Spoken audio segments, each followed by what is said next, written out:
Queremos dar la bienvenida a todos los hermanos en esta tarde, especialmente a los que nos visitan por primera vez, que me consta que en esta tarde hay personas que nos están visitando aquí en el culto por primera vez, hermanos que vienen de diferentes lugares. A todos la más cordial bienvenida, que el Señor les bendiga muy ricamente. Gracias por estar con nosotros y para nosotros es un privilegio el poder alabar, el poder adorar juntos a nuestro Dios. ¿Cuántos dicen amén? Gracias a Dios. Quiero recordarles a todos los hermanos que el primer domingo del mes de marzo, el primer domingo del mes que viene, Dios mediante, tendremos en el Puerto de la Cruz bautismos. Hay una serie de hermanos que han decidido poner en práctica este mandamiento que está muy claro en la palabra del Señor. Así es que quiero invitarles desde ahora a que estén con nosotros el primer domingo del mes de marzo, que creo que cae en domingo día 5. Por la mañana tendremos el culto a las 11, como siempre. Luego procederemos a los bautismos y luego, por supuesto, a la tarde tendremos culto aquí en la iglesia, ¿de acuerdo? Entonces, ténganlo presente. El próximo domingo, día 5 de marzo, por la mañana, Dios mediante. Si hubiera por casualidad todavía algún hermano o alguien entre nosotros que se quiere bautizar, pues te hablas conmigo, ¿vale? Te hablas conmigo y yo te digo si te veo que estás ya preparado para dar este paso o todavía tienes que esperar un poquito. En los tiempos de la Biblia la gente se bautizaba prácticamente el mismo día que se convertían. No hay ejemplos en la Biblia de personas que se convertían y después a los años o a los meses se bautizaban. Pero hoy en día las cosas han cambiado mucho y queremos esperar a veces entre una persona que dice que se ha convertido, entre una persona que dice que se ha entregado su vida al Señor y a veces una genuina conversión, hay un abismo. Entonces queremos ser muy serios en esto y cuando yo te digo que te veo preparado para bautizarte, es que te veo preparado, si no, no te lo diría. Entonces, si hay, ya digo, alguna persona en la congregación que todavía no ha manifestado su deseo de ser bautizado, pues te hablas conmigo y todavía de aquí a ese día aún hay tiempo para hablar y sentarnos y ver el motivo que te impulsa a ser bautizado o lo que sea, ¿de acuerdo? Quiero dar las gracias a la iglesia, a todos los hermanos que han estado orando por nosotros. Saben que yo he estado en Israel, estuve una primera semana con un grupo de hermanos que ya han dado algunos testimonios aquí en la iglesia. El día jueves Marcos estuvo aquí y algunos hermanos dieron testimonio. Nosotros lo veíamos en la casa del hermano Adolfo y Paula allí en Tel Aviv y lo veíamos en una televisión enorme que el hermano tiene allí en el salón de su casa. Y bueno, también tuve la oportunidad de, no sé qué tal se veía, yo a ustedes los veía muy flacos, no sé si era cuestión de la cámara, los veía muy flacos, muy estirados, muy delgados, y yo dije, ¿cómo han adelgazado las ovejas en esta semana, no? Y bueno, miraba así, digo, es que era todos, es que no era uno solo, sino les veía a todos muy delgados, muy, una pinta, una planta espectacular, pero ahora vengo y no es para tanto, ¿no? No. Y gracias a todos los hermanos que han estado orando por nosotros. Después yo me quedé, el grupo vino el domingo y después yo me quedé unos días allí con los hermanos y siempre hay experiencias y siempre hay cosas nuevas que ocurren. Por supuesto, la lectura que yo hago como pastor de un viaje de estos es muy diferente, evidentemente, a la que hace una persona que viaja por primera vez a Israel. Yo no viajo en calidad de, permítame la expresión, como turista. Tampoco los hermanos fueron como turistas, pero quiero decir esto que las personas que van por primera vez son muy impactados por todo, porque es otro mundo. No hay punto de comparación Israel con España o con el país del cual tú procedes. Es un país, el idioma, la cultura, los olores, los sabores, las costumbres son completamente diferentes a las que estamos acostumbrados nosotros a movernos. Y es muy impactante sobre todo para las personas que van por primera vez, llegar a un país donde todo es novedad, donde todo es nuevo, donde todo lo que ven les impresiona enormemente. Bueno, en mi caso es diferente, ¿no? Yo ya he ido muchísimas veces, ya he perdido la cuenta, dejé de contar hace mucho tiempo mis viajes a Israel. Este año, en principio, me quedan como mínimo 2 o 3 viajes más. Así es que la lectura que yo hago de una visita a Israel es diferente. Es una lectura desde otro punto de vista. Soy pastor y conozco muchas veces el trasfondo, lo que hay detrás de algo que pueda impresionar, como el famoso Cótel o el Muro de las Lamentaciones, o la vida de los religiosos, de los rabinos, danzando y cantando. Sí quiero destacar de una forma especial, y eso es algo que sí me gustaría ver con el paso del tiempo, por lo menos aquí en nuestra congregación, y es ver la responsabilidad y la seriedad de los jóvenes en ese país. Se madura muy pronto.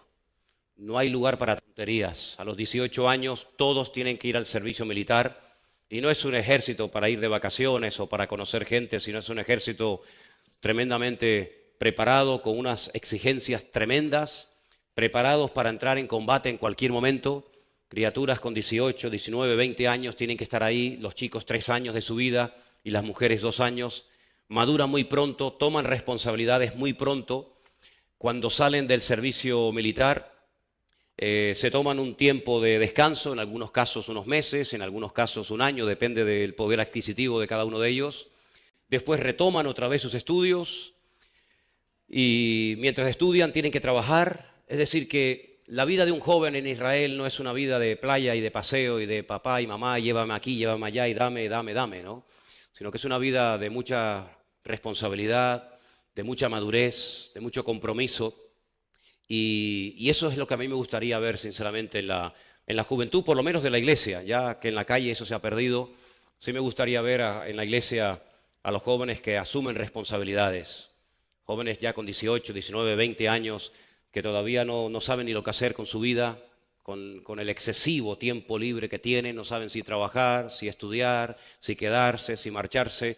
Yo pienso que ese nivel de madurez y de responsabilidad tiene que ser algo notorio en nuestros hogares, ¿no? No puede ser que un joven, una chica ya con 20 y tantos, casi 30 años de edad, todavía tenga que depender de sus padres, de lo que le dé mamá, de lo que le dé papá. Yo creo que tenemos que madurar en ese aspecto, ¿no? Entonces es algo que yo quisiera compartir con ustedes, ¿no? Creo que muchas veces cometemos un gravísimo error. Este mes es el mes de la familia, y una de las cosas que diré a lo largo de este tiempo es que muchas veces cometemos el error he oído a veces, yo no quiero darle a mis hijos, o no quiero que ellos sufran lo que yo sufrí. Pero nos olvidamos de que hoy en día somos lo que somos gracias a las carencias y a las dificultades y a las luchas que tuvimos, ¿verdad? Entonces, en la vida las cosas tienen un valor, hay que valorarlas, hay que trabajarlas. Y eso es algo que a mí me ha llamado mucho la atención de los jóvenes en Israel. No son chiquillajes, no son niñatos que se asustan que se amedran ante cualquier situación. Son personas que están incluso dispuestos a morir por su país, ¿verdad? Personas que se pegan 2 o 3 años en operaciones, en maniobras, y ni siquiera pueden comunicarse con sus familiares, en fin, por motivos obvios, ¿no? Y eso siempre me ha llamado mucho la atención. También, lógicamente, en la convivencia, en el roce, en el vivir un día y otro día, pues uno va descubriendo cosas, ¿no? Descubriendo cosas que a veces aquí en la congregación pues es muy difícil que surjan y que se manifiesten, ¿verdad? Y a mí como pastor me ha servido también mucho, porque este viaje lo han hecho conmigo personas que son de nuestra iglesia, salvo esta jovencita, esta chica Sara, que al fin y al cabo fue la primera iglesia en la que se congregó, la nuestra, pero que ahora vive en Las Palmas. Pues también me he dado cuenta, ¿no? A veces de cosas que están ahí, que no surgen, pero que a veces son carencias y son cosas que nos hacen ver que todavía tenemos aspectos y áreas de nuestra vida en las que tenemos que madurar. Y creo que todo en la vida tiene un propósito, y a veces el Señor nos mueve de un lugar a otro, nos enseña otras culturas, otras comidas, otra forma de ser, para que maduremos. La madurez no viene por el tiempo, hermanos. He conocido personas que tienen muchos años, cronológicamente hablando, pero no tienen nada que ver con su madurez en el Señor.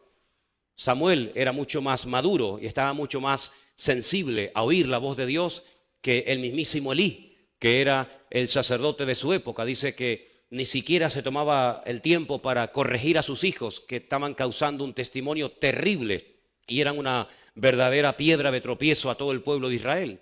Lo mismo le pasó a Samuel, lo mismo le pasó al mismísimo rey David, ¿verdad?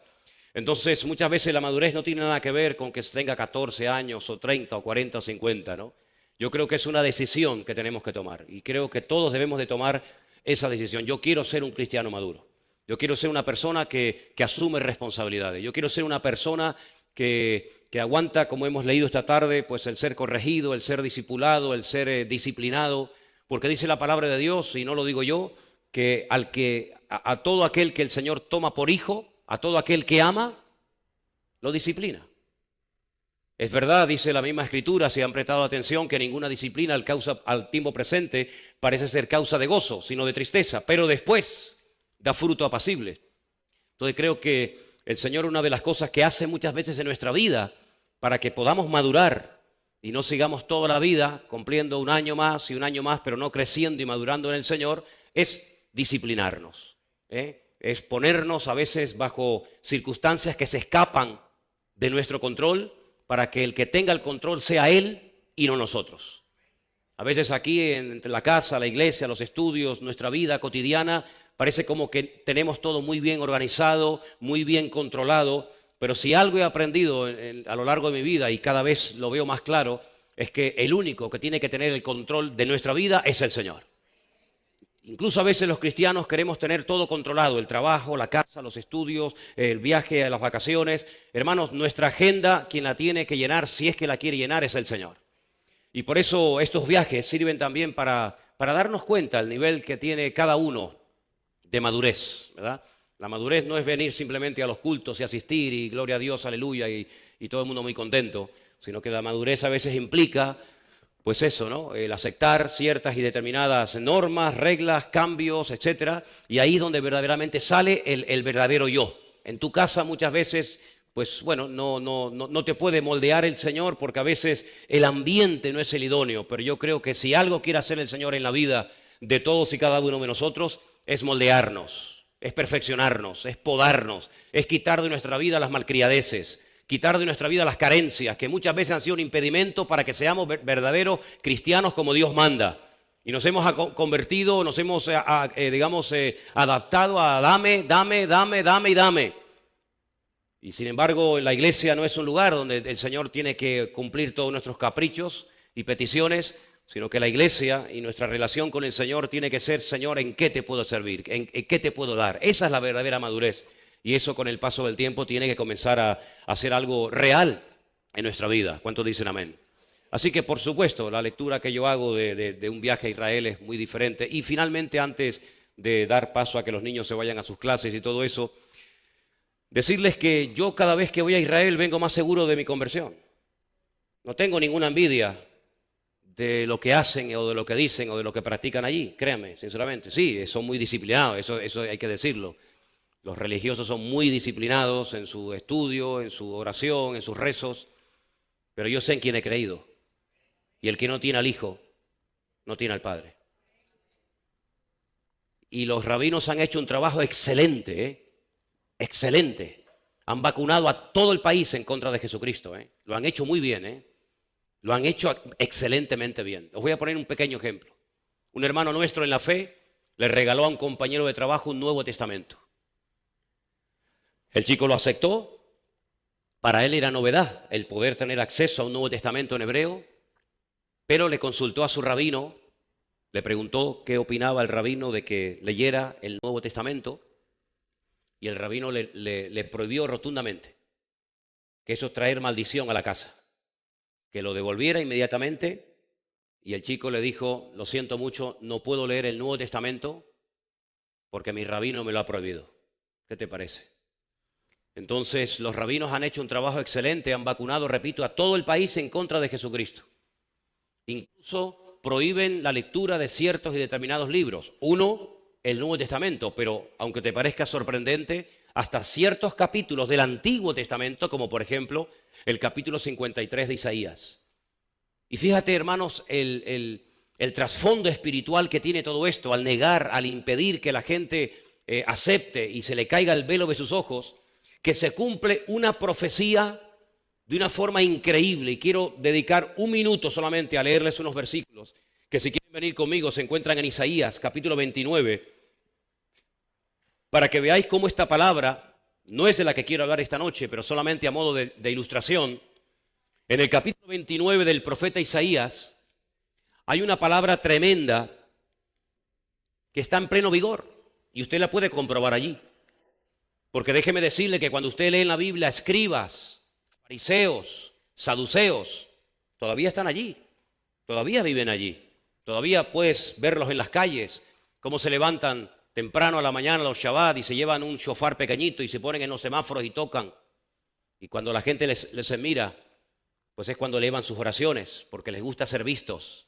Como dice la palabra, eso no fue solamente hace 2000 años, eso se puede seguir viendo hoy en día, aunque parezca mentira.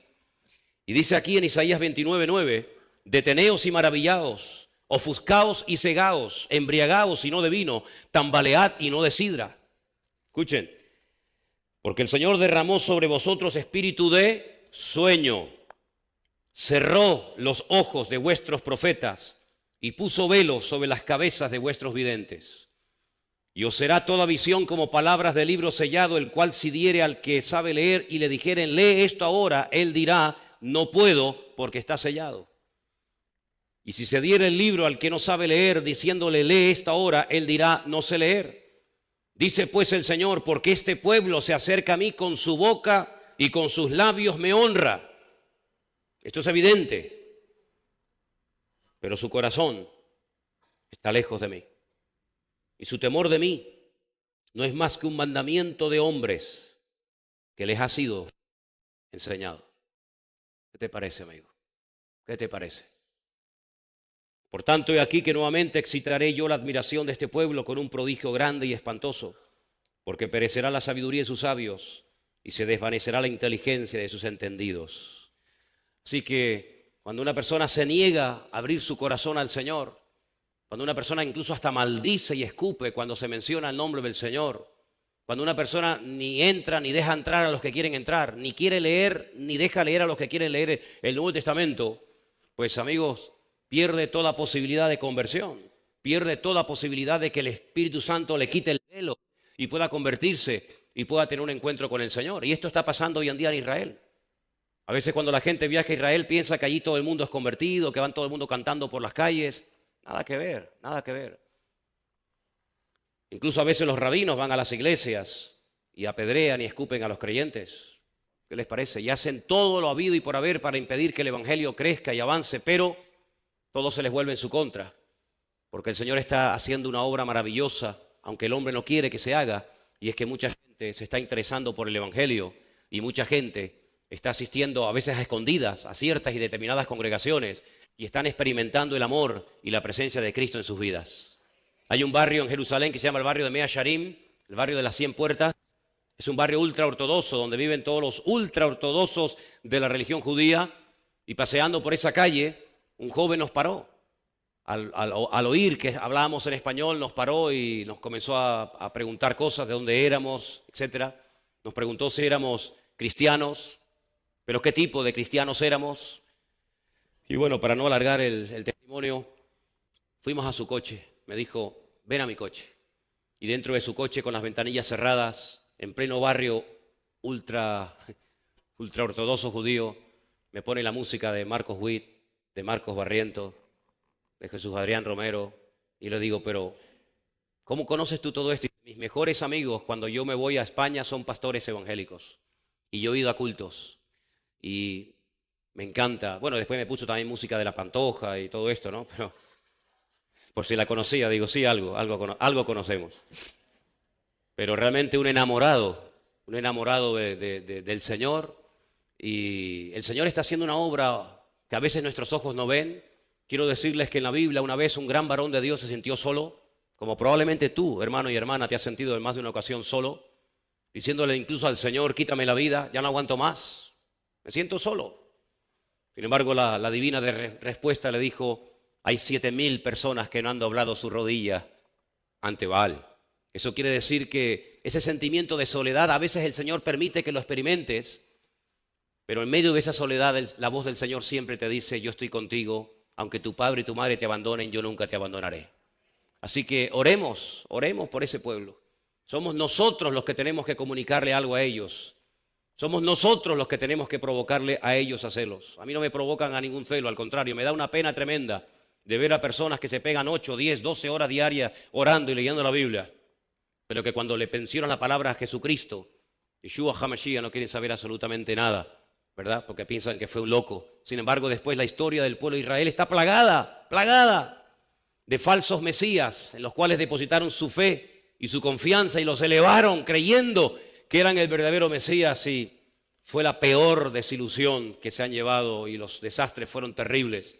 Uno de los mesías que ellos levantaron creyendo que era el verdadero se llamó Bar Kokhba, el hijo de la estrella, en una pésima interpretación de un texto bíblico donde Jacob decía que levantaría una estrella, ¿verdad?, de Jacob, alguien que brillaría y marcaría una diferencia. El famoso rabí Akiva comenzó a predicar y comenzó a enseñar a la gente que Bar Kokhba era el verdadero Mesías. Se produjo una rebelión, una guerra, el Imperio Romano dijo basta, y a un promedio de 500, 600 crucifixiones diarias arrasó con la idea de que Bar Kokhba era el Mesías. Cogieron al rabí Akiva, que lo había levantado a lo alto, con tenazas al rojo vivo le arrancaron la piel. Después, con cepillos de púas, le arrancaron el resto de la piel que le quedaba en su cuerpo y la carne se la dieron a comer a los perros en las calles. Araron el templo de Jerusalén, lo destruyeron, cambiaron el nombre de la ciudad de Jerusalén a Elia Capitolina, levantaron un templo a Júpiter, donde hoy en día van miles de personas al lugar donde creen que el Señor Jesucristo murió y fue crucificado, y al país le cambió el nombre de Israel por Palestina o Filistea, tierra de filisteos. ¿Qué te parece? Pero había profecías, había promesas, hay un pacto que Dios ha hecho con ese pueblo, con esa gente. Y dice la Biblia que si su pecado, su rebelión fue la riqueza del mundo, hasta el punto que el haber rechazado ellos al Mesías hizo que millones y millones de personas no judías en todas partes del mundo hasta el día de hoy se sigan entregando y confesando que Cristo es el camino, la verdad y la vida, y que nadie salva más que el Señor Jesucristo. Dice, ¿cuánto más será su plena restauración? Dice, así que no se ensoberbezcan, porque no son las ramas las que alimentan al árbol o la raíz, sino es la raíz la que alimenta a las ramas, ¿verdad? Y el Señor dice que es poderoso para que en cuanto se arrepientan y en cuanto reconozcan y en cuanto se humillen, volver a injertar en el olivo verdadero, Romanos 11, las ramas verdaderas, y entonces todo Israel será salvo. No hay ninguna promesa para ninguna nación de tal magnitud, ninguna. No hay naciones en el mundo que enteras se convertirán, salvo una, Israel. Todo Israel será salvo, desde el más grande hasta el más pequeño. Dice, y verán al que traspasaron y harán lamentación por él. Y estarán meses y meses por las ciudades de Judea, Samaria y Galilea, llorando, porque reconocerán que aquel que rechazaron y crucificaron era el verdadero Mesías. Aleluya. Y hermanos, nunca, créame, sé que esto lo habéis oído miles de veces. Nunca en mi vida he tenido la sensación de que estamos más cerca de su venida que nunca. Llevo más de 35 años predicando el Evangelio. No he hecho otra vida, no he hecho otra cosa en los últimos 35 años de mi vida o más que predicar y predicar y predicar la palabra. He dado docenas de estudios sobre profecía, sobre escatología, sobre Daniel, sobre Apocalipsis, pero créame la sensación que tengo en este momento acerca de lo pronto, de lo rápido que se puede así disparar todo, acerca de la segunda venida, de los acontecimientos finales. Créame que es algo tremendo. Israel tiene un protocolo de guerra llamado el protocolo Sansón. Irán ha amenazado a Israel recientemente diciendo, y es verdad, que en 8 minutos puede destruir todo el país. Con el armamento que en este momento suministrado por Rusia tiene Irán, en 8 minutos puede destruir a todo Israel, de punta a punta, de este a oeste y de norte a sur. Hezbollah es un grupo terrorista terrible, uno de los más poderosos con los cuales se ha tenido que enfrentar jamás Israel. Tiene más de 120.000 misiles, no me confundió de cifra, apuntando en este momento hacia las mayores ciudades de Israel, incluida lógicamente Tel Aviv, donde viven nuestros queridos hermanos. Estando nosotros en Israel, no nos enteramos, yo me enteré por una foto que me mandó Elena, desde la península del Sinaí. ISIS, el Daesh, lanzó 5 misiles contra la ciudad de Eilat, abajo donde termina Israel, allí en el Mar Rojo. 4 fueron interceptados, 1 cayó en tierra, no pasó absolutamente nada. Israel tiene ese protocolo de guerra diciendo, si nos atacan, ojivas con una capacidad destructiva nuclear saldrán disparadas en todas las direcciones.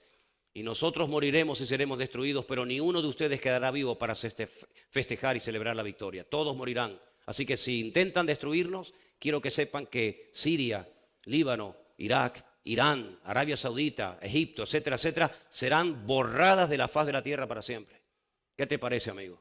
Es algo increíble, hermanos. Hemos estado en el valle de Josafat, valle de Meguido, donde más de 3/4 partes de la Biblia puedes explicarla viendo los valles y los montes, aunque esta última vez que fuimos había mucha niebla y no se pudieron ver todos los montes. Pero queridos hermanos, en ese gran valle donde dice la Biblia que el Señor convocará a todas las naciones de la tierra y allí entrará en juicio con ellas. Dice que habrá una matanza de tal calibre, de tal magnitud, que la sangre llegará hasta los frenos de los caballos. ¿Qué te parece? 200 millones de personas armadas hasta los dientes pelearán contra Israel y llegarán hasta el monte de los olivos y allí el Señor tendrá que intervenir, porque si el Señor no viene en esta última gran batalla que se va a llevar a cabo, sí o sí, Israel será destruido. 7 batallas como mínimo Israel ha ganado en los últimos 70 años. De todas ha salido victorioso, de todas ha salido vencedor, pero de esta última gran batalla no va a poder salir victorioso a menos que miren al cielo y a menos que clamen a aquel que traspasaron y crucificaron. Y en ese momento vendrá el Señor. Y dice Zacarías capítulo 14, y en aquel día pondrá él los pies sobre el monte de los olivos y se partirá ese monte y será un gran valle. Y allí el Señor vendrá y todo ojo le verá y toda rodilla se doblará y toda lengua confesará que Cristo es el Señor, para la gloria de Dios Padre. Y todo eso que hemos leído durante años y años, de generación en generación, se ha estado traspasando estos datos, este conocimiento, esta información a los creyentes. Está próximo a ver su cumplimiento, hermanos. Así que no perdáis más el tiempo, por favor, queridos hermanos.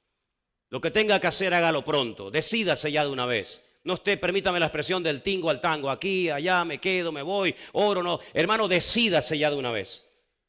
Sería una tragedia que después de haber estado años usted saltando de iglesia en iglesia y escuchando cientos o miles de predicaciones, al final te quedes y pierdas lo más grandioso, que era el haberte ido con el Señor por haber sido simplemente un religioso de tantos y tantos que hoy en día están llenas las congregaciones. El Señor viene a buscar un pueblo sin mancha y sin arruga. Basta ya de tonterías, basta ya de perder el tiempo, basta ya de estar gastando nuestra energía, nuestra juventud y nuestros recursos en cosas vanas. Basta ya de enfadarnos y de molestarnos por cualquier amonestación que nos hagan aquí o en cualquier otra congregación. Basta ya de estar siempre pendiente de que me llame, me escriba, me visite. Hermano, hay que madurar.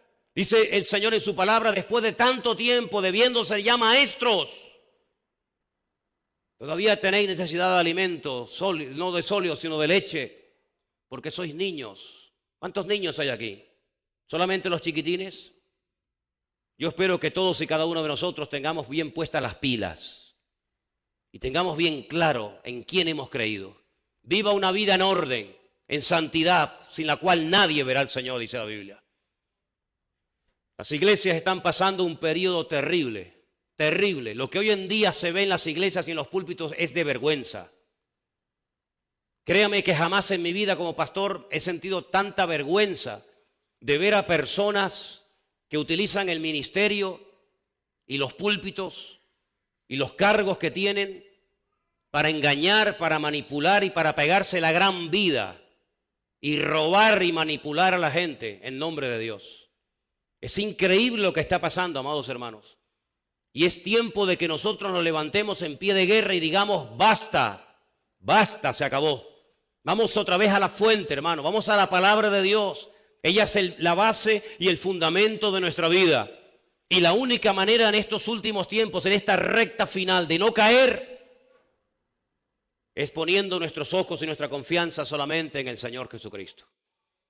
Y si está pasando por luchas y dificultades, le recuerdo lo que dice uno de los hermosos salmos de la Biblia.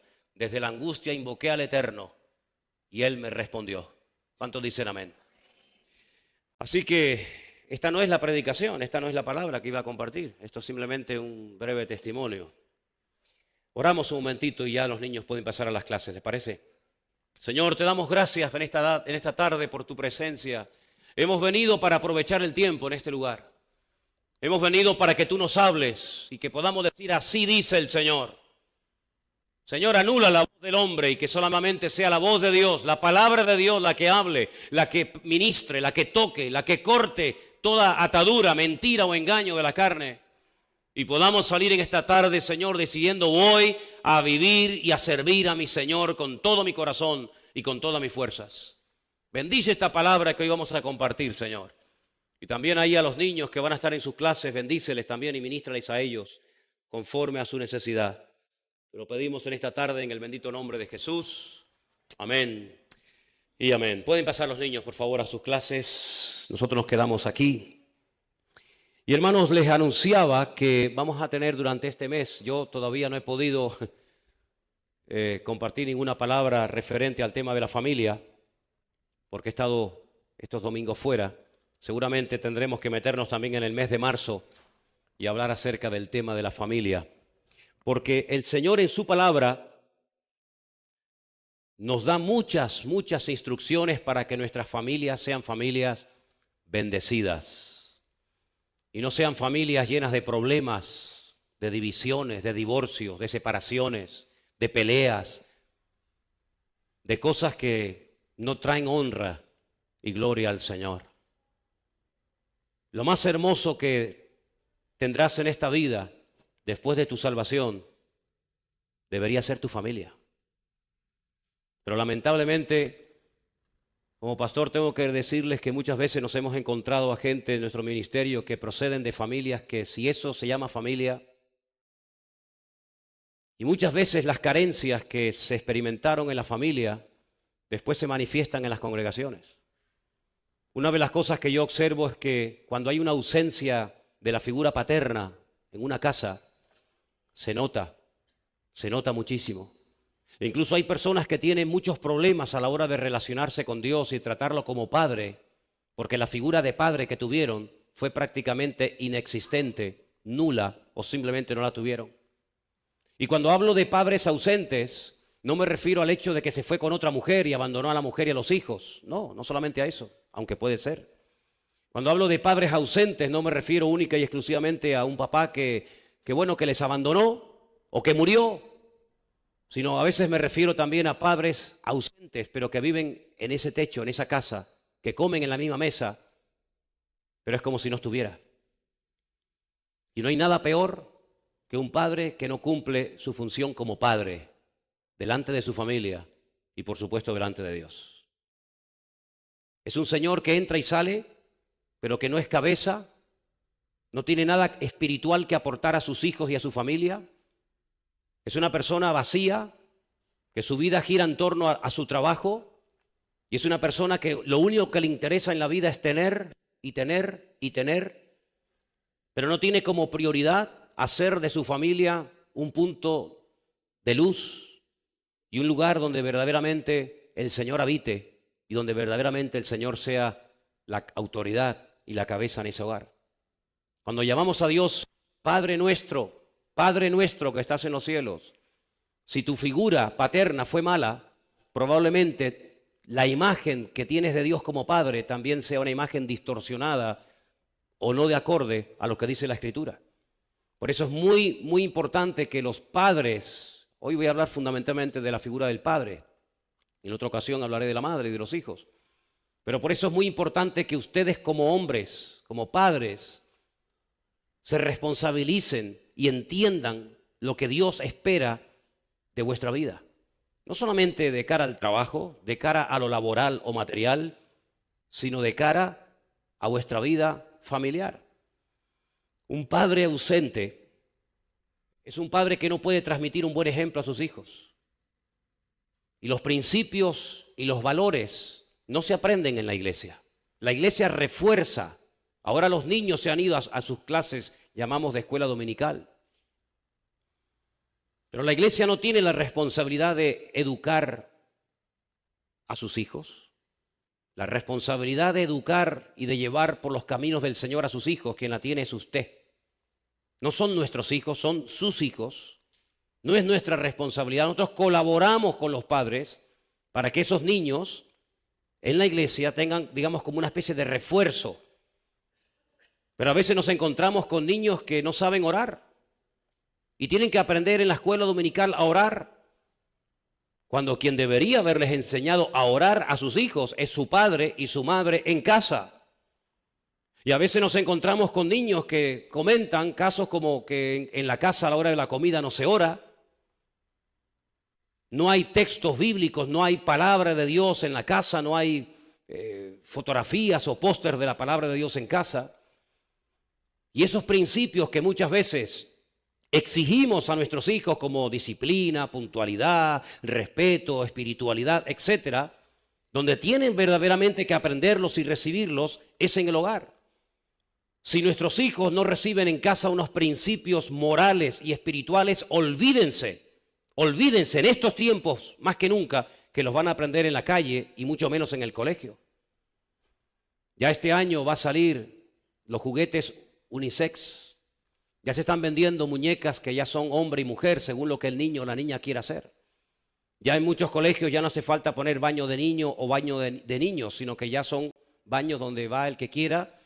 Y hoy en día ya hay leyes en más de 17 comunidades autónomas en este país llamado España, donde si usted lleva al psicólogo o trata o disciplina a su hijo o a su hija por un problema sexual o por un problema de una distorsión en cuanto a su identidad sexual, su hijo puede denunciarlo y usted puede terminar con sus huesos en la cárcel.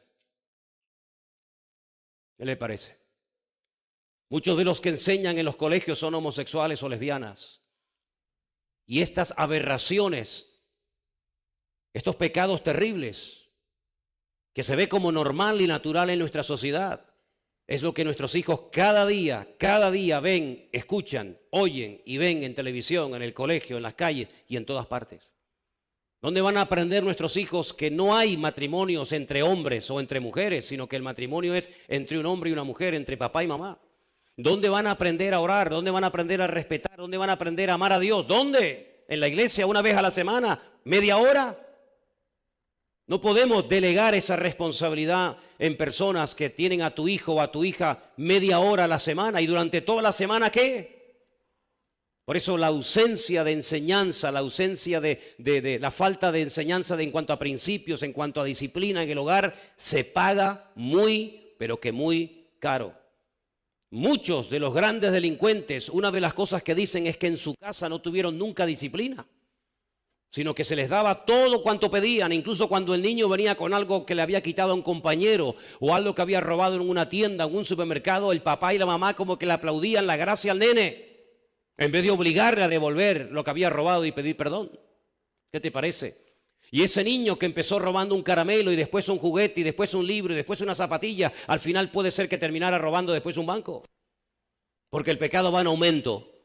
Y somos los padres y madres, los que tenemos delante de Dios la responsabilidad de educar y de disciplinar a nuestros hijos. Pero para colmo, muchos de los que después se convierten de grande y de mayor, proceden de hogares rotos.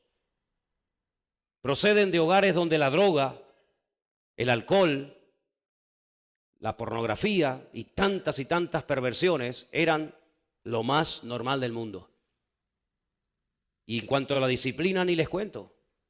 La palabra disciplina parece que a algunos les pone los pelos de punta. Sin embargo, quiero llevarles al libro de Proverbios para que ustedes vean simplemente unos pocos versículos que he escogido. Hay miles, solamente unos poquitos, para que ustedes se den cuenta de lo importante que es la enseñanza, la disciplina, la instrucción en la vida de los más pequeños. Proverbios 1:8 dice así: oye, hijo mío, la instrucción de tu padre. Tienen que oírla, no imaginársela. La instrucción del padre, óyela. Y no menosprecies la dirección de tu madre. ¿Se dan cuenta? Los dos trabajando en equipo. No es que papá dice no y mamá por atrás dice sí, no pasa nada. O no es que la mamá dice no hagas eso y papá dice hazlo, no pasa nada. Sino que son un equipo. El padre dice aquí, instruye, y la madre da dirección, y ambos trabajan en equipo para que ese arbolito, ahora que se puede enderezar, no se tuerza y se quiera enderezar cuando sea demasiado tarde. Porque adorno de gracia serán a tu cabeza y collares a tu cuello. Hijo mío, si los pecadores te quieren engañar, no consientas.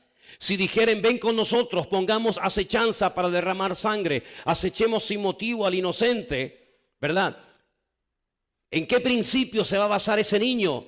Cuando le vengan las tentaciones, cuando le vengan las ofertas por parte de los compañeros de colegio, de instituto, de universidad. Tendrá un temor de Dios que va a ser como una alarma en su alma, una alarma en su corazón, y dirá, no. Mi padre y mi madre me dijeron que eso no estaba bien. Y dice que será como algo, como una especie de protección que lo guardará durante toda su vida. Proverbios capítulo 4, versículo del 1 al 10 dice, oíd, hijo mío, la enseñanza de un padre. Fíjense la cantidad de veces que menciona la palabra padre o madre. Óyela, esté atento para que conozcas cordura, porque os doy buena enseñanza. No desamparéis mi ley, porque yo también fui hijo de mi padre, delicado y único delante de mi madre. Él me enseñaba y me decía, retenga tu corazón mis razones, guarda mis mandamientos y vivirás. Adquiere sabiduría y adquiere inteligencia. No te olvides ni te apartes de las razones de mi boca. No las dejes y ella te guardará. Ámala y te conservará. Sabiduría ante todo, adquiere sabiduría y sobre todas tus posesiones adquiere inteligencia. Versículo 10, oye hijo mío y recibe mis razones y se te multiplicarán años de vida. Es increíble ver cómo en todo el libro de Proverbios, versículo tras versículo, habla acerca de la importancia de enseñar, de corregir, de disciplinar a los niños. No dejes que la vida los críe. Eres tú el responsable delante de Dios de criarlo, de educarlo, de corregirlo, de enseñarle.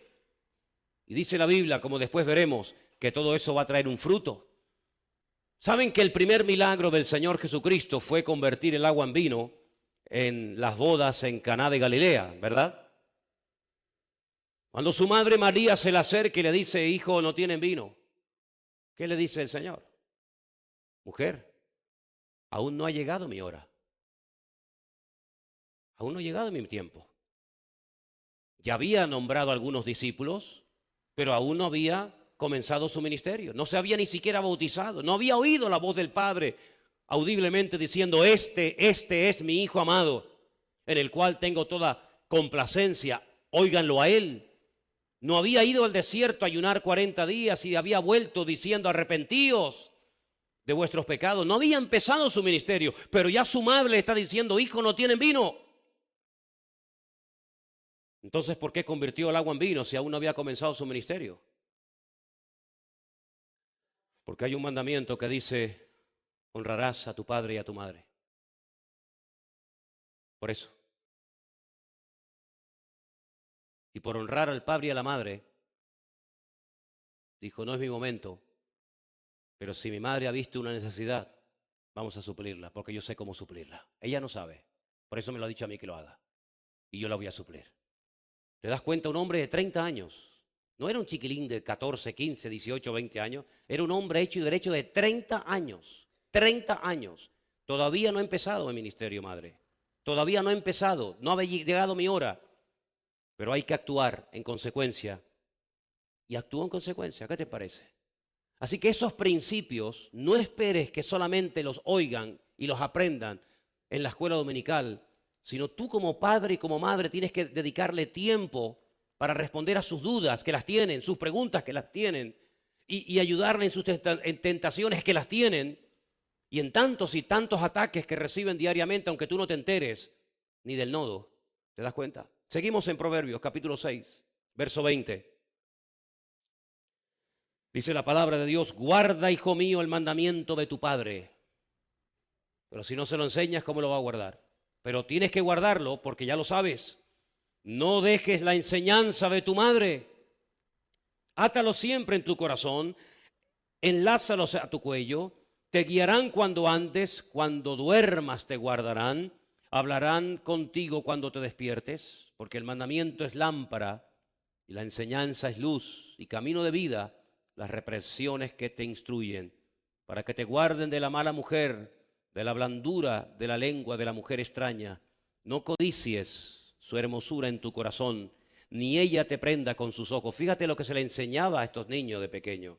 Cuidado porque ahora eres un niño, ahora te tienta el juguete del niño, ahora te tienta el juguetito de tu amigo, pero el día de mañana te tentarán otras cosas, como por ejemplo fijarte y dejarte arrastrar por la mujer ajena, la mujer extraña, que te puede prender con su hermosura, con su salamería. Y los padres enseñaban a los hijos, cuidado, cuidado, hijo, no sea que seas como cordero llevado al matadero, ¿verdad? Estas enseñanzas las recibían en casa. Fíjate qué nivel de enseñanza.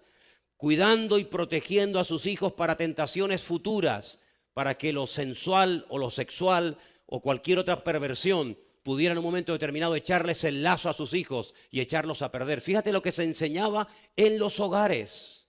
Como alguien me preguntó en este viaje, ¿en el templo no se enseñaba? No, en el templo se iba a ofrendar, se iba a diezmar, se iba a otras cosas, pero no se iba a recibir enseñanza. La enseñanza fundamentalmente la recibían y la reciben hasta el día de hoy los hijos a través de su padre y de su madre en la casa. Y en la sinagoga se leen las escrituras, se da una enseñanza a nivel general, pero es en la casa donde el papá discipula a su hijo y donde la mamá enseña a sus hijos y ambos se complementan y colaboran juntos para hacer de ese hombre y de esa mujer un hombre de Dios el día de mañana. ¿Cuántos dicen amén? Proverbios 22:6, ahí viene la promesa que les comentaba antes, un versículo que ustedes saben ya de memoria. Pero para ver resultados tienes que cumplir la primera parte. Instruye al niño en su camino. ¿Cuándo hay que instruirlo? Cuando tenga 18 años, que él elija. ¿Dónde dice eso la Biblia? ¿Dónde dice la Biblia que no le voy a enseñar nada de la Biblia a mi hijo y que cuando él sea grande elija? Es un disparate de la psicología moderna. Eso es una barbaridad que el Satanás ha logrado meter en la cabeza de millones de personas. No se le puede presionar al niño, no se le puede decir que lea la Biblia, que ore, que venga a la iglesia. ¿Quién dijo eso? ¿Quién dijo eso? Mi Dios en su palabra me dice a mí como padre y a ti como madre, instruye a tu hijo en su camino y aun cuando fuere viejo no se apartará de él. ¿Cuántos dicen amén? No se apartará, pero primero tiene que ser instruido. Si se aparta, probablemente no fue demasiado bien instruido. No digo que sea el 100% de los casos, pero hay mucho más probabilidad de que un hijo y una hija vaya por el buen camino al ser enseñado en la palabra, que vaya por el buen camino al no haber sido instruido en la palabra del Señor, evidentemente. Como le dije hace poco a alguien, hay más posibilidades de morir si vas a 200 kilómetros por hora en la autopista que si vas a 80. Claro que te puedes matar a 80, pero hay mucho más probabilidades, si ese es de loco, que si vas respetando las normas establecidas. Proverbios 29:15, otro versículo más que nos habla acerca de la importancia de cumplir nuestra función. La vara y la corrección dan sabiduría, mas el muchacho consentido avergonzará a su madre. ¿Te ha pasado, mamá? ¿Que te deja en mal lugar y te hace pasar vergüenza a tu hijo? La culpa no es de él, la culpa es tuya. Porque dice que el niño consentido hará que su madre pase vergüenza. La pregunta cuando leía esto es, ¿por qué no menciona al padre? ¿Por qué no dice que el padre es el que pasará vergüenza, sino la madre? Permítame que le dé una opinión personal en cuanto a esto. Salvo excepciones que las hay en todo, generalmente, la madre consiente más que los padres, generalmente. No digo que sea su caso, hermana, no se sienta aludida, pero generalmente la madre es más blanda. El padre es como más duro, más exigente. Cuidado que hay de todo, Cuidado que hay de todo.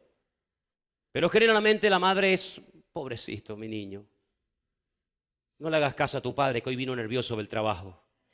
Está cansado. Vete. Toma.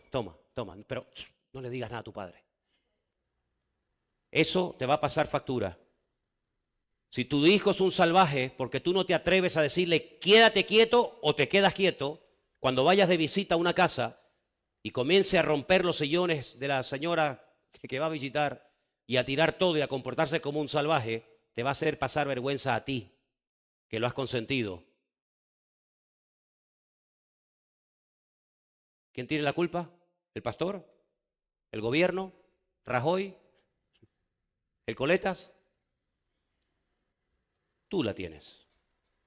Así que comienza a tomarte en serio el educar a tu hijo antes de que te haga pasar momentos de terrible vergüenza en público.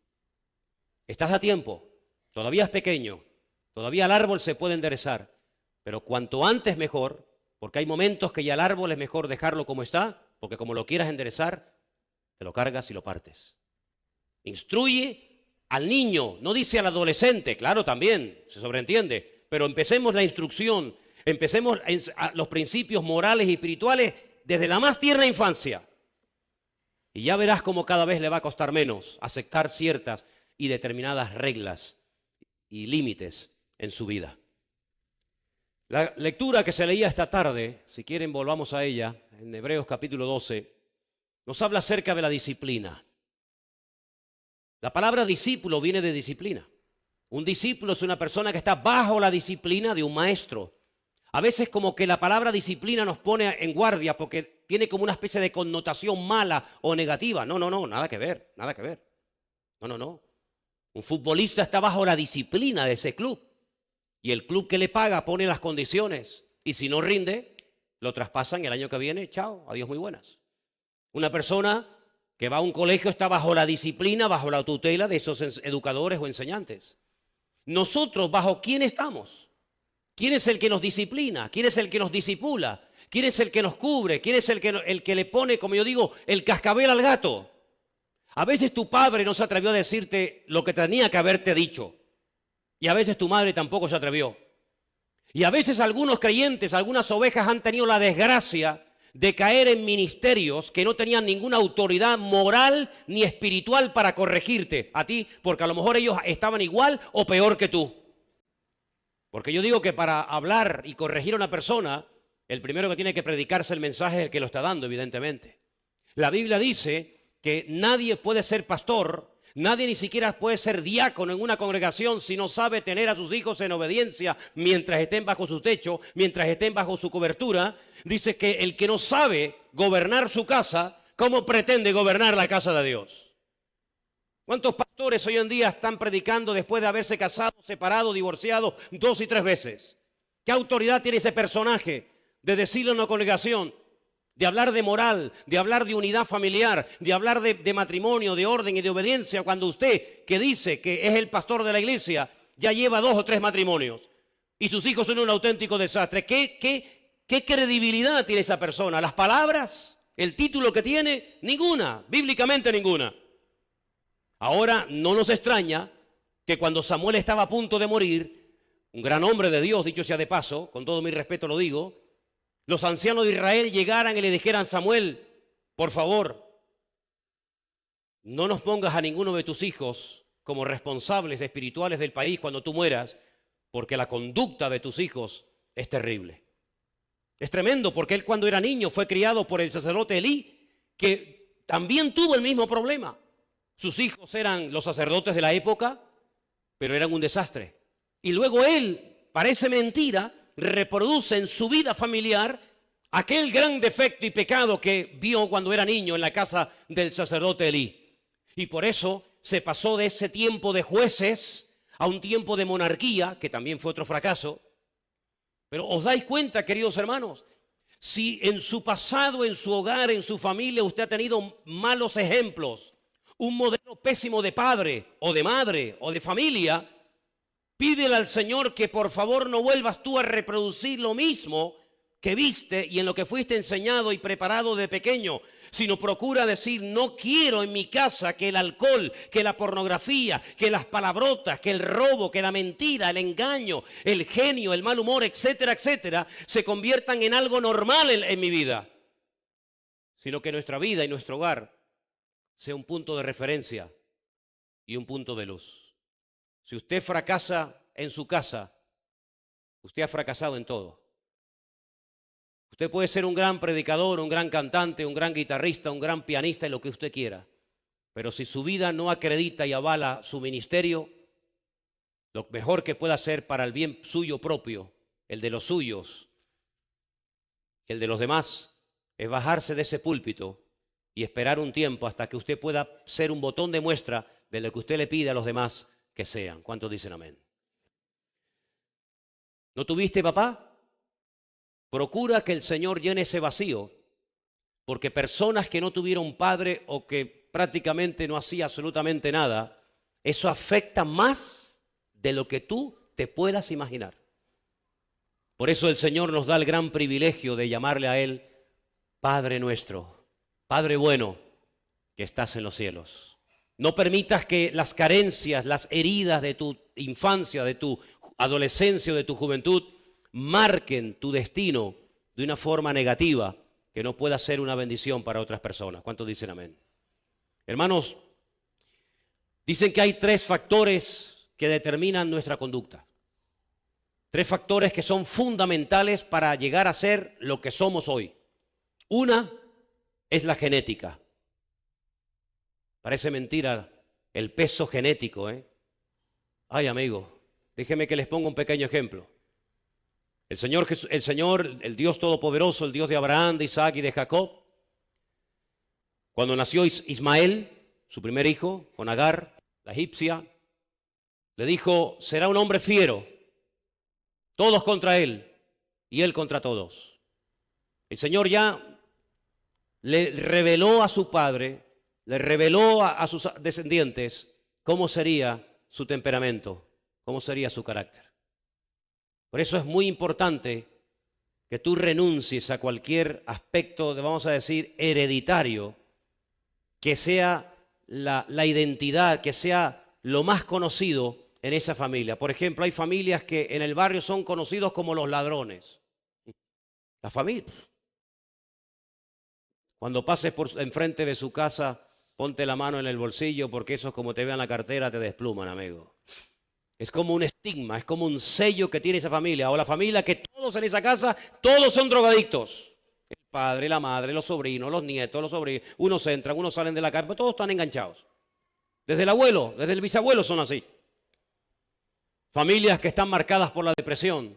La madre era depresiva, pero es que su abuela también lo era, y el sobrino, y el cuñado, y el primo. Es como una maldición que pesa sobre esa familia. Todos son depresivos, incluso algunos se han tirado por un puente y se han matado, y el otro se quitó la vida suicidándose, no sé qué. Familias que están marcadas como por una especie de mano negra. La genética es terrible. Cuando nuestra vida no está en las manos de Cristo, la genética pesa más que la influencia de Dios en tu vida. Fíjate lo que le dijo Noé a su hijo, maldito sea Canaán. ¿Y cómo eran los cananeos? Eran terribles, terribles. Y lo único que puede cambiar ese factor, esa influencia, ese peso terrible genético sobre tu vida es una verdadera y genuina conversión a Cristo. Los cananeos eran pervertidos, eran idólatras, eran terribles. Pero cuando se convirtió Rahab, la cananea, mira cómo cambió todo. Sé que algunos estarán pensando en este momento, en ese texto de Éxodo capítulo 20, que dice que Dios visita la maldad, ¿sí o no? La maldad sobre los hijos, hasta la 3ª y 4ª generación, y en algunas iglesias se paran ahí y manipulan y cortan el texto y mutilan la palabra. Y ese es el daño y el temor que sufre mucha gente. Sin embargo, el texto no termina ahí. El texto dice literalmente que Dios, es verdad, visita la maldad sobre los hijos hasta la 3ª y 4ª generación de los que me aborrecen. Esa es la diferencia. Pero sobre 1000 generaciones llega la bendición de aquellos que aman y respetan y aceptan y acatan los mandamientos del Señor. ¿Cuántos dicen amén? Cuando Rahab la cananea se convierte al Señor y forma parte del pueblo de Israel y se casa con un señor llamado Salmón, al poco tiempo queda embarazada y ya esa maldición, digamos, genética queda anulada. Porque cuando uno se convierte al Señor no tiene que tener miedo del pasado, porque los hijos no llevarán el pecado de los padres, ni los padres llevarán el pecado de los hijos, sino el alma que pecare, esa la que morirá, nada más. El Señor dice, yo voy a quitar de Israel de cuajo ese refrán que ustedes tienen, que lo dicen y creen que es verdad y es falso. Los padres comieron las uvas y los hijos sufrieron la dentera. Eso es falso. ¿Quién pecó, Señor, este o su padre, para que este pobre hombre naciera ciego? Ni él ni su padre. Estáis haciendo una mala interpretación, una pésima lectura de una realidad. Este hombre ha nacido así para que yo hoy manifestara la gloria de Dios sobre su vida. Y es interesante notar cómo cuando esta mujer se casa, dicen que con uno de los espías que visitó su casa, un señor llamado Salmón, y da a luz a un hijo, y nació nada más y nada menos, como ustedes saben bien, que vos. Ay, amigo. Sí, vos. Aquel terrateniente, aquel multimillonario, dueño de enormes latifundios lleno de enormes terrenos en Belén de Judea, donde años más tarde llegó una viuda llamada Ruth, la moabita, y se casa con él y queda embarazada y tiene un hijo llamado el siervo, el Obed. Aleluya. Y Obed tiene un hijo llamado Isaí. E Isaí tiene muchos hijos, pero el más conocido y famoso de todos es David. Y de David arranca la tribu de Judá a través de la cual vino el Mesías. ¿Te das cuenta? Cómo la maldición se torna en bendición. Cómo la genética sí, tiene un peso tremendo. Tal la madre, tal la hija, dice la Biblia, pero cuando te conviertes al Señor, no tienes que tener miedo de que ese cáncer, de que ese alcoholismo, de que esa enfermedad, esa locura o depresión que caracterizó a tu familia por años y años, generación y generación, se para, se detiene, porque en Cristo las cosas viejas pasaron y aquí todo es hecho nuevo, dice la palabra de Dios. Y ese es el espíritu que tenemos que tener los creyentes, no vivir con miedo. Ay, es que no hay maldición que pese sobre un hijo de Dios, porque mayor es el que está en nosotros que el que viene contra nosotros, y el diablo lo sabe, pero quiere oprimirte y quiere traer condenación a tu vida. Pero la Biblia dice: ninguna condenación hay. ¿Para quién, hermanos? Para los que están en Cristo Jesús, Señor nuestro, dice la Biblia.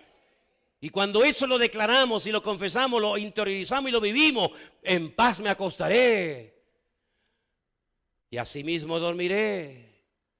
Pero siga, porque solo tú, Señor, me haces vivir confiado. Den un aplauso fuerte al Señor en esta tarde. Aleluya. Amén.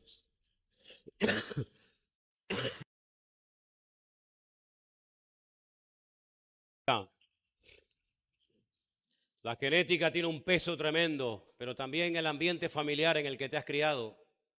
¿Sabes que tú eres, en cierto sentido, el producto de lo que produjo tu familia? ¿Sabes que quieras o no quieras, hay cosas en las que te pareces a tu padre, aunque sea inconverso? O a tu madre, aunque sea inconverso. La familia tiene un peso espectacular, tremendo.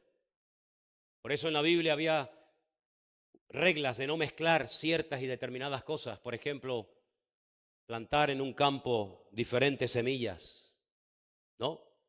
Porque si siembras tomates o maíz y patatas al mismo tiempo, el maíz extrae de la tierra unos productos y las patatas extraen otro producto, y lo que estás haciendo es inutilizar la tierra a corto y a largo plazo y te la estás cargando. Entonces el Señor dice: no siembres dos cosas en el mismo campo al mismo tiempo. O siembras una cosa o siembras otra. Por eso el Señor decía: no puedes arar con un buey y con una mula, porque es un yugo desigual, porque uno tiene un ritmo y otro tiene otro ritmo, uno tiene una altura y otro tiene otra altura, y eso va a salir mal el surco. Por eso la Biblia prohibía los injertos. Lo que es manzana, ahí se queda; lo que es pera, espéralo, pero no me hagan mezcla, porque eso es algo fuera, en contra de toda naturaleza. Y de ahí arranca el texto que dice: no os mezcléis en yugo desigual con los incrédulos. Usted quiere hacer una empresa, ni se le ocurra juntarse con un inconverso. Ay, pero es que ya lo hice, dice la Biblia: deshaz eso lo antes posible, antes de que arruine tu vida. Si ya con un cristiano es a veces complicado tener un negocio, imagínate con un inconverso. ¿Qué te parece, amigo? Ahora, si usted se cree más sabio que Dios, si usted se cree más inteligente que Dios, adelante. Le espero al final del camino y le recordaré este mensaje del día de hoy. No os unáis en yugo desigual con los incrédulos. Es que es muy hermosa. Ella respeta mis creencias, pero es que es convertida. Todavía no. Entonces, tú la vas a convertir. Tú eres la vas a convertir. Y la vas a convertir justamente después de casarte. No la puedes convertir antes. ¿Y no será que la naturaleza nos enseña una lección muy interesante? Que a veces nos hacemos los tontos. Porque yo he observado que hay gente que se hacen los tontos cuando les interesa. Pero cuando no les interesa son muy listos y lo saben todo, ¿eh? Hay una lección que yo no soy un hombre muy inteligente, pero tampoco soy muy tonto. Creo que soy normalito. Y la naturaleza nos enseña que si usted tiene un saco con 250 patatas o papas, si me entiende mejor, y hay una podrida, lo mejor que puede hacer lo antes posible es extraer la podrida. Pero alguno puede decir: pero hermano, son 250 contra una. ¿No puede la influencia, el roce de 250 papas sanas hacer que la papa podrida se sane? Bueno, inténtelo. Hágalo usted, que está listo. Y al final del camino lo encuentro. ¿Sabe lo que nos enseña la naturaleza? Que no.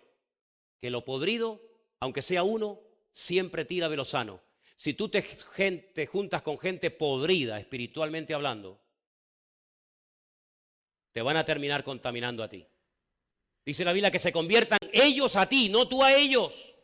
El Señor le dijo al pueblo más consagrado y el pueblo más cerca del Señor, el que más milagros vio y el que más vio la gloria del Señor: no os juntéis en yugo desigual con esas naciones, porque ellas os convertirán a vosotros y terminaréis adorando a sus dioses y terminaréis aborreciendo mi palabra. Y aunque en ese momento sonara como un disparate, al final el Señor tenía la razón.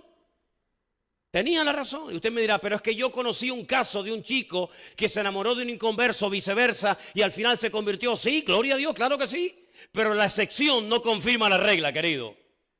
Por un caso que usted ha visto, yo le puedo hablar de 1000 casos que también he visto, de cómo una persona echó por tierra su vida, su juventud, su ministerio, por haberse enamorado de la persona equivocada, y echó a perder su vida y la de su descendencia, y muchas veces sin vuelta atrás. Por lo tanto, sí, la genética ejerce influencia en la familia, pero también el ambiente y la educación que hemos recibido. Y aquí sí entra la iglesia. Porque esta congregación, yo no sé las demás iglesias, no lo sé, porque ya bastante tengo con lo mío como para estar preguntándome lo que hacen los demás. Yo, lo que hagan los demás no me interesa. Yo le digo que en esta congregación, cuando usted venga aquí, usted va a escuchar aquí única y exclusivamente palabra de Dios. Yo no predico de libros. Yo no me meto en internet y me aprendo un mensaje de memoria y luego repito como un loro en el púlpito. Nunca lo he hecho y nunca lo haré. Eso no significa de que no pueda aprender de los demás. Pero lo que sí le quiero dejar bien claro, que en esta iglesia, en este púlpito, se predicará siempre, única y exclusivamente, la palabra de Dios. Y habrá momentos en los que tú te vas a sentir aludido. Faltaría más que usted venga a una congregación y nunca se sienta aludido en nada. Pues entonces, ¿qué quiere que le diga? Si usted nunca se va a sentir aludido en nada, una de dos: o usted está muerto y ni siente ni padece, o la persona que está en el púlpito transmite muerte y no transmite vida y no usa la espada de la palabra de Dios, que es la que corta la ligadura del pecado. Porque en una iglesia el que anda mal se tiene que sentir aludido cuando se expone ante la evidencia de la palabra de Dios. El adúltero en mi congregación se tiene que sentir pésimamente mal. Y tiene dos caminos y dos opciones. O dejas tu adulterio, dejas tu fornicación, dejas tu desorden y tu pecado, o no vas a poder continuar en una congregación donde todo lo que se cante y lo que se diga te va a sentar como jarro de agua fría. ¿Por qué? Porque en la iglesia venimos a cambiar y a hacer la voluntad de Dios y no a oír palabras que endulcen nuestros oídos. Y al que no le guste, que Dios lo bendiga. Pero en este lugar solamente hablaremos claramente: al pan, pan y al vino, vino. Claro y raspado, como dicen los venezolanos. La palabra de Dios. Y si usted está en pecado, póngase en orden. Y si usted ha robado, ya puede estar devolviendo y pidiendo perdón. Y si usted está viviendo y acostándose con el novio sin estar casado, arréglese con Dios. Eso es lo que dice la palabra del Señor. Pero se ha perdido el temor de Dios en las congregaciones. Y muchas iglesias son auténticos circos. Muchas congregaciones son iglesias donde la gente va a ser prosperados. Mire, yo no sé si usted va a venir a esta iglesia y va a ser prosperado. Yo no tengo ni idea. Pero yo no vengo a esta iglesia para ser prosperado materialmente. Yo vengo a esta iglesia para oír la palabra de Dios y que Dios me diga lo que me tenga que decir para ser mejor cristiano de lo que he sido hasta el día de hoy. Yo no me tengo que adaptar a usted, caballero. Usted se tiene que adaptar al evangelio. Y yo no tengo el objetivo de tener una iglesia grande. Yo lo que quiero es tener una congregación de gente ordenada. Me da igual si son 4, si son 1000 o son 20.000, me da exactamente igual. Hace años, y voy terminando, un pastor me dijo: quiero presentarte a una chica, esto fue en la península, que viene de Tenerife. Y bueno, el pastor me decía, dice que es cristiana. Entonces él me la presenta y me dice: mira, esta es la hermana que yo te decía. Y le dije: ¿tú vivías en Tenerife? Dice, sí. Digo, ¿dónde? Dice, en el sur. Ah, qué bien. ¿En qué parte del sur? Y me lo dijo. No puedo dar muchos detalles porque sabe Dios a dónde llega esto. No es que tenga miedo, yo no tengo miedo a nadie, pero por prudencia, ¿no? ¿Y dónde te congregabas? ¿A qué iglesia ibas? Y me dijo, no, es que no me podía congregar. ¿Y cuánto tiempo viviste en Tenerife? Dice, 8 años. 8 años sin congregarte y te llamas cristiana. ¿Cristiana o Cristina? ¿No te llamarás Cristina? Digo, ¿y por qué no te congregabas? Dice, es que yo trabajaba durante la noche. ¿Así? ¿Trabajabas durante la noche? Digo, ¿trabajarías por casualidad en este área de la noche? Me dijo, sí. Y le dije al pastor, esta no es cristiana. Entonces el pastor me dice, hermano Manolo, déjame que te dé un consejo. Si quieres tener una iglesia grande, me dijo, tienes que ser muy permisivo. Si quieres tener en tu ministerio una iglesia grande, tienes que permitir ciertas y determinadas cosas. Y le dije, en la tuya sí, en la mía no. Porque mi objetivo en la vida no es tener una iglesia grande, sino una iglesia donde more la santidad y el temor de Dios. Y me da igual predicarle a uno que a 20.000. Pero nunca, jamás en esta congregación vendrá usted a escuchar una palabra que pase por encima de su cabeza.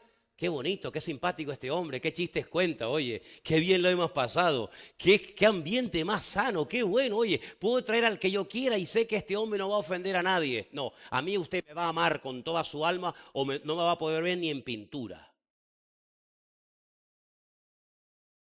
Yo soy para muchos como el chicle, ni me tragan ni me escupen.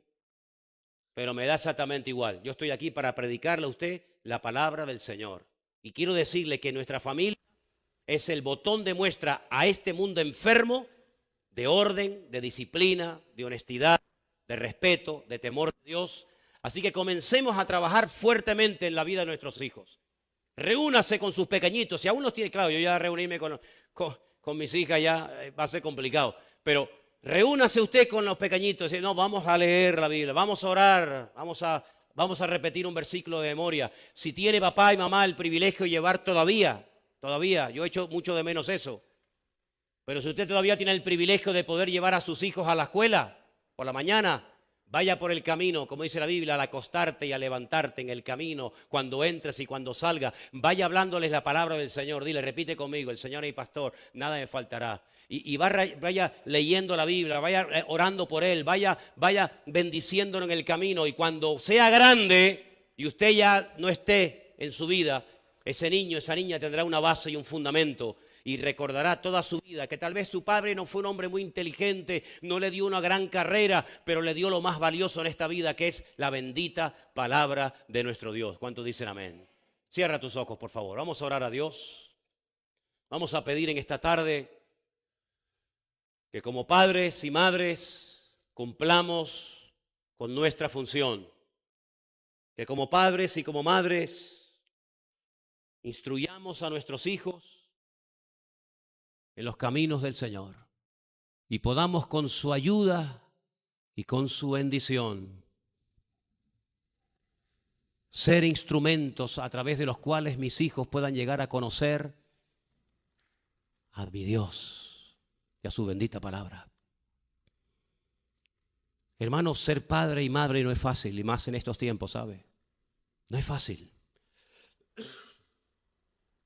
Pero una de las cosas que tenemos que tener bien claro es que papá y mamá trabajan como uno solo. Serán Ejad Basar, una sola carne. Una sola carne, papá y mamá, una sola carne, al unísono. Y si nosotros le pedimos al Señor sabiduría, el Señor nos la va a dar.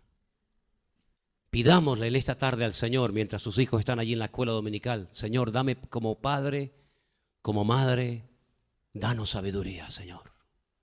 Dame sabiduría para educar a mi hijo, a mi hija, enseñarle, inculcarle el temor de Dios, tu palabra.